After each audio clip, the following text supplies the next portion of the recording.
જય ચેહરમાં, જય સદીમાં, જય ગોગા મહારાજ, જય ધામ ભરૂચ ચેનલમાંથી આપના દરેક દિવસમાં હાર્દિક સ્વાગત છે. દેવગતિની અવનવી વાતો લઈ આપની સામે જ્યારે આવતો હોઉં છું ત્યારે આજે સરસ મજાનો વિષય છે. અને ખરેખર શું દેવ દુઃખની તકલીફ તમારે જ છે કે કેમ? જો છે તો એનું નિરાકરણ શું, અને છે તો કેમ છે? આજનો આધુનિક યુગ માણસ આધુનિક યુગની અંદર ભારણફાર ભરી ગયો છે. સમય અને સંજોગો સાથ પોતાનું સ્ટેટસ જાળવવા માટે માણસ કંઈક ને કંઈક નવું કરી રહ્યો છે. આજે નદી દરિયા પાસે જાય છે, દરિયો કોઈ દિવસ નદી પાસે આવતો નથી. મહીસાગર નદી કેવી છે કે સામે દરિયો મળવા આવ્યો છે, એટલે નદી ને ખબર નથી કે મારે ક્યાં જઈને અટકવાનું છે.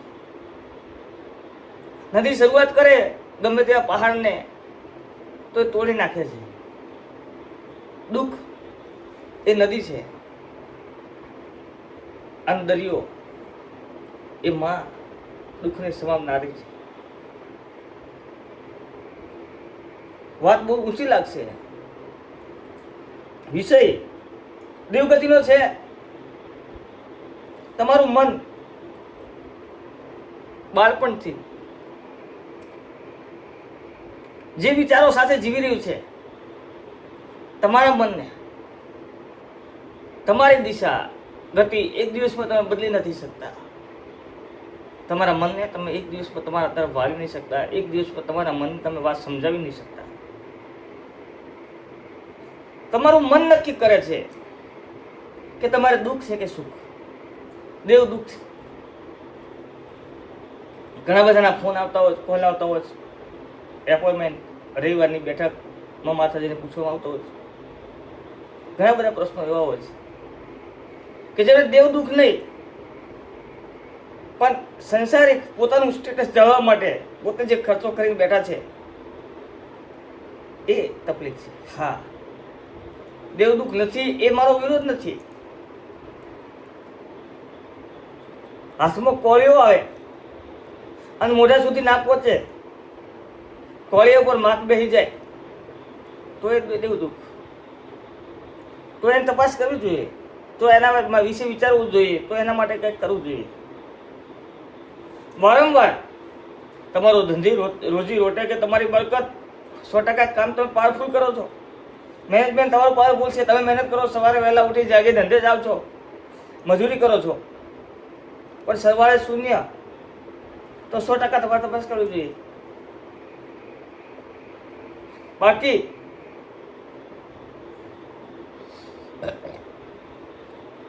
આજે તમારું સ્ટેટસ જાળવવું છે અને તમે તમારું સ્ટેટસ જાળવવા માટે કરીને જે તમારા ખર્ચા કરી રહ્યા છો, જે તમારી આવક કરતાં તમારી જાવક વધારી રહ્યા છો, તો એવા સમયે દેવ દુઃખ નથી હોતું.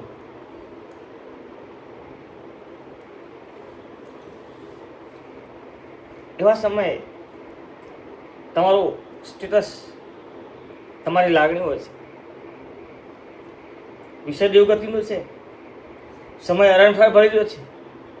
માણસ પોતાના મસ્તકની અંદર રોજ સવારે ઉઠે ત્યાંથી, જન્મે ત્યાંથી બાળક દુઃખની જ વાતો સાંભળતો આવ્યો છે. એનું બાળપણ હોય તો પણ આપણે કે બેટા આપણી પરિસ્થિતિ ખરાબ છે, આપણે આવી રીતે ના જીવાય. 5 વર્ષનો ભણવા મૂકીએ ત્યારે સમજાય કે બેટા આપણું લેવલ નથી, આપણાથી આવી રીતે ના જીવાય. નહીં,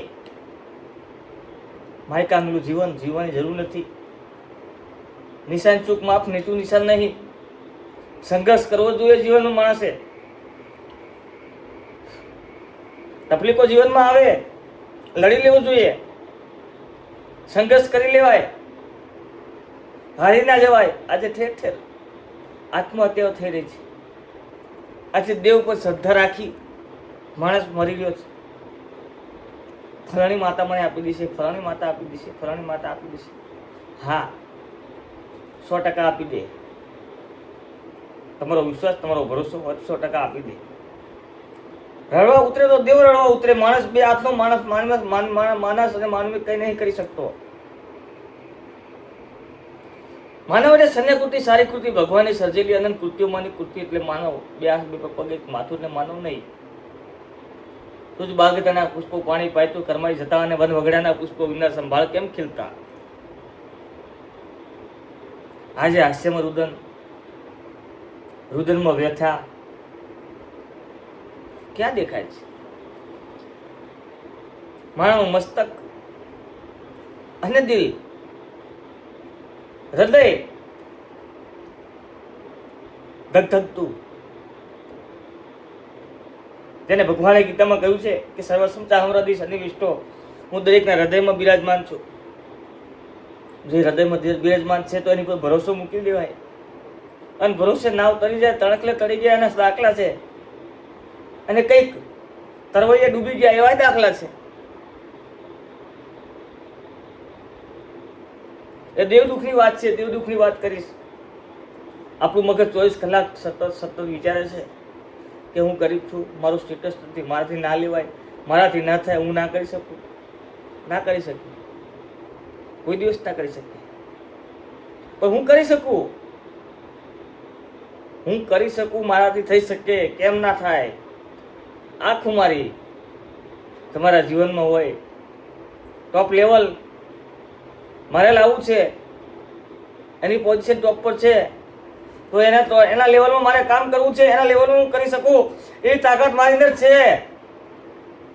એવો વિશ્વાસ તમારો હોય તો તમારું દેવ 100% તમારો સપોર્ટ કરે.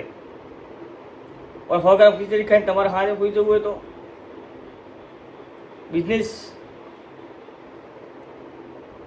ઘણા બધા દેવગતિના આ વિડીયો જોઈ રહ્યા છે, બિઝનેસ કરતા હશે, ઘણા બધા ખેડૂત હશે.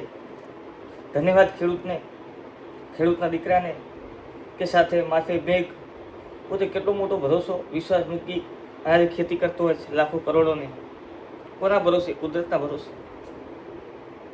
જે એકવાર પડી જાય ખેડૂત રડતો થઈ જાય, કોને કહેવા જાય, ક્યાં ઢાંકવા જાય?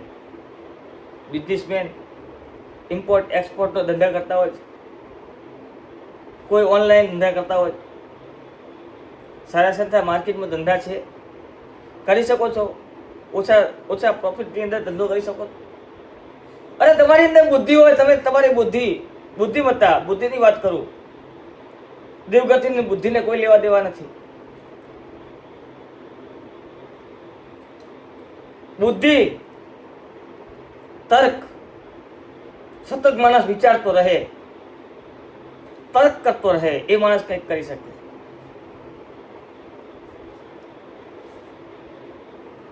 તર્ક કરી શકે એ માણસ કંઈક કરી શકે.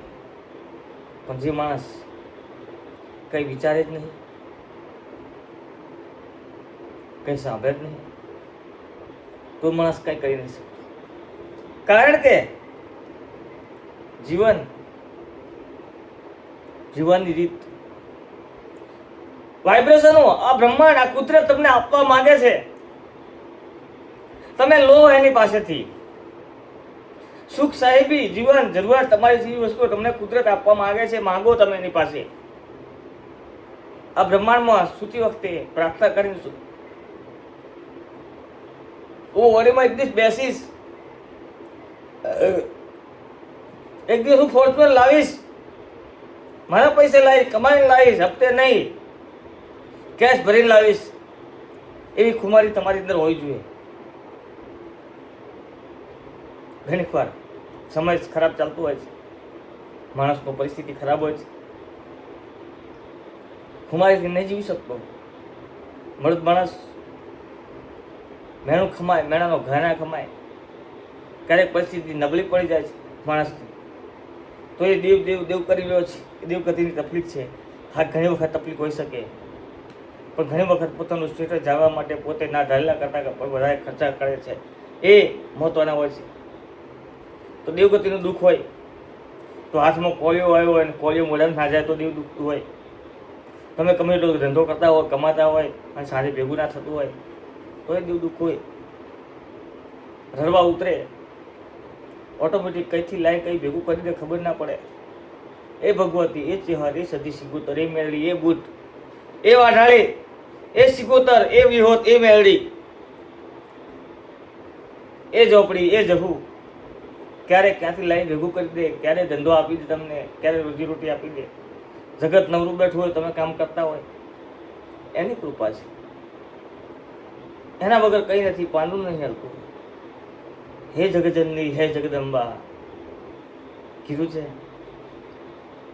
તો જય ચહેરમાં, જય સદ્ધીમાં, જય ગુગા મહારાજ. દેવદુખ તમારા મગજમાં છે, તમારા દિલમાં છે, તમારા માયમાં છે, એને કાઢી નાખો. કે મારે દુઃખ નથી દેવું, એ રીતે તમે ટ્રાય કરો. અને દેવ દુઃખ છે તો એનો રસ્તો લો. ધંધો કરતા હોય, પ્રોફિટ ના થતું હોય તો બી વિચારો. ધંધો બે રીતનો છે. ધંધાની વાત કરું, બિઝનેસમેન છું, હું પણ બિઝનેસમેન છું. ધંધાની બે વાત કરું તમને તો પ્રથમ તમારી લેંગ્વેજ, તમારી ભાષા મહત્વની હોવી જોઈએ. તમારી વાતની અંદર જોર હોવું જોઈએ, તમારું દબાણ હોવું જોઈએ, આત્મવિશ્વાસ હોવો જોઈએ, તમારી પર્સનાલિટી હોવી જોઈએ. ખુમારીથી ધંધો કરવાની તાકાત, ગ્રાહકને જવાબ પર તમારી તાકાત હોવી જોઈએ. બીજી વાત, ક્યારે કોમ્પિટિટર જોડે તમારા ધંધાને સાદા સરખાવો. ગ્રાહક તમને કે ફલાણો વ્યક્તિ ફલાણો ભાવ તમને કરી આપે છે, કામ આપે છે, અમે આ ભાવમાં એમને સોરી સાહેબ તમે આપી શકો એ ભાવમાં અમે નહીં કરી શકીએ, નહીં પોસાતું. કારણ આજે મોંઘવારી, આ વસ્તુ ફલાણી વસ્તુ ઠીકણું, આ તે વસ્તુ છે. આજે મજૂર હાજરી અને અમારી ક્વોલિટી, અમારી ગુણવત્તા, કોણ શું આપણે એનાથી અમને કોઈ ફરક નથી પડતો. પણ હું મારી ગુણવત્તા, મારી ક્વોલિટી, મારી એમાં કોઈ ચેન્જ કે કોઈ છોડ નહીં કરી શકું. હા, તમને એ ભાવમાં એ વ્યક્તિ કામ આપે, તમે કરાવી શકો છો, પણ તમને બીજી એક ચોઈસ આપું છું, એકચ્યુઅલ લોસમાં નહીં. બિઝનેસ એકચ્યુઅલ લોસમાં નહીં, પણ પ્રોફિટ લોસમાં કામ કરી દઈશ તમારું. મારું જે પ્રોફિટ છે એનું માર્જિન હું ઘટાડી દઈશ. જો તમારે મને કામ આપવું, મને ટોકન આપવું જ બોલાવી લેજો. એ દિવસે ફાઇનલ તમારો ભાવ કરીને તમારી જોડે બેઠક કરી નાખીશ. ધીરે સોલ્વ બિઝનેસમેન. એકચ્યુઅલ લોસ નહીં, પ્રોફિટ લોસ. લાખ રૂપિયા મળે છે, 50,000 મળશે. આ બિઝનેસમેન. જય ચેરમાં, જય સદીમાં. વિષય દેવગતિનો છે, બિઝનેસનો નહીં. અને ક્યારેક વિષય પર, બિઝનેસ પર આપણે પણ વિડીયો બનાવીશું. ધંધા માટે કે ધંધાઓ પ્રગતિ કઈ રીતે કરવી. શૂન્યમાંથી સર્જન કર્યું હોય એને ધંધાની ખબર હોય, અને એનો ગોલ હોય, એનું સપનું હોય, એક લેવલ સુધી ધંધાને લઈ જવાનું, બિઝનેસને લઈ જવાનું. એને ખબર હોય કે ધંધો બિઝનેસ શું છે. લોકો જોડે રોજ રાતે સમયે મિટિંગો, બેઠકો, આજે આ દિવસ, આજે આ જગ્યાએ, ફલાણી જગ્યાએ ઘરે આવતા હોય, ઘરે દેવગતિના કાર્ય કરતા હોય. બધી બાજુથી ધ્યાન બહુ અઘરી વસ્તુ છે. તેમ છતાં પણ નીતિ નિયમ અને નિયમમાં ચાલવું એ મહત્વનું છે. હા, માર્કેટ છે, ઉધારી રહેશે, તમારી રહેશે, તમારે કોઈને આપવાના રહેશે, તમારી પાસે કોઈ માંગતું હશે. બિઝનેસ છે, નો ડાઉટ. પણ હતાશ નિરાશ થવાની જરૂર નથી. સમય દરેકનું ચૂકવાઈ જાય એ માટે તેને આત્મહત્યા ના કરી લેવાય. આજે ઘણા બધા લોકો મરી રહ્યા છે જ્યારે ધંધો પડી ભાગે છે. ત્યારે વિષય દેવગતિનો છે એટલે વાત કરું છું. દેવ તકલીફ હોય તો 100% તમે તમારા ભૂવા, નજીકના ભૂવા પાસે બતાવી અને બાધા લઈ સવા મહિનો જોઈ શકો છો. તેમ છતાં સોલ્યુશન ના આવતું હોય તો તમે તમારી કુલદેવી પાસે તમે બાધા લઈ શકો છો. તમારી જાતે કુટુંબના 5 માણસો ભેગા થઈ કે મને બાધા આપો, ભાઈ મારી તકલીફ છે. કુટુંબ સાહી તમારી કુલદેવી પાસે બેસીને 100% ફરક રિઝલ્ટ મળશે. તો જય ચહેરમાં, જય સદીમાં, જય ગોગા મહારાજ. નેક્સ્ટ વિડીયો મળીશું. આવતા વિડીયોમાં જોરદાર દેવગતિની વાતો સાથે મળીશું. જય ચહેરમાં.